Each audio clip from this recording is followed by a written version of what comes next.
আসসালামু আলাইকুম dear friends, তো আশা করি সকলে অনেক বেশি ভালো আছেন। তো আজকের ভিডিওটিতে আমি দেখাবো কিভাবে আপনি অটো রিফ্রেশার ইনস্টল করবেন ক্রোমে। আপনি বারবার আপনার যে ম্যানুয়ালি রিফ্রেশ দিতে হয় এটা আর দিতে হবে না আপনাকে। তো ক্রোমে অটো রিফ্রেশারটা কীভাবে কাজ করে অ্যাকচুয়ালি সেটা আপনাকে দেখাই দিই।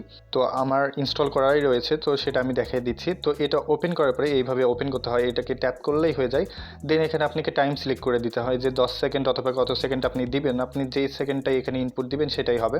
তো আমি 1 সেকেন্ড দিয়ে দিলাম। 1 সেকেন্ড দেওয়ার পরে এখানে আপনাকে স্টার্ট বাটনে ক্লিক করে দিতে হবে। দেন দেখতে পাচ্ছেন এটা 1 সেকেন্ড পর পর অটোমেটিক রিফ্রেশ নিচ্ছে। তো এটা অফ করার জন্য আপনাকে সিম্পলি আবার স্টপ দিয়ে দিলেই এটা অফ হয়ে যাবে।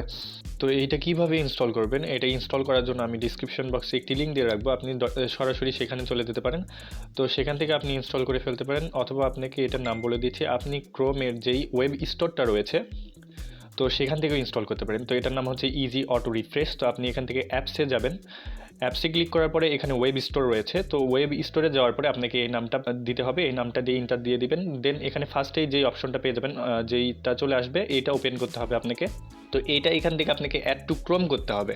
তো আমার এখানে অলরেডি ক্রোমে অ্যাড করা রয়েছে, তো রিমুভ ফ্রম ক্রোম দেখাচ্ছে। তো এটা আপনাকে অ্যাড টু ক্রোম করতে হবে, তাহলে এই এক্সটেনশন ইনেবল হয়ে যাবে।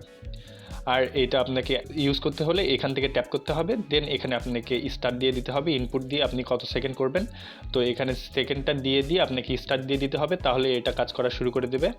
আর এইটা আপনাকে অফ করার জন্য আবার ওইখানে যেতে হবে, গিয়ে এখান থেকে জাস্ট অফ করে দিতে হবে। আশা করি আপনাদের ভিডিওটি ভালো লেগেছে, আর ভালো লেগে থাকলে অবশ্যই লাইক, কমেন্ট এবং আমার চ্যানেলটি সাবস্ক্রাইব করতে ভুলবেন না। আসসালামু আলাইকুম।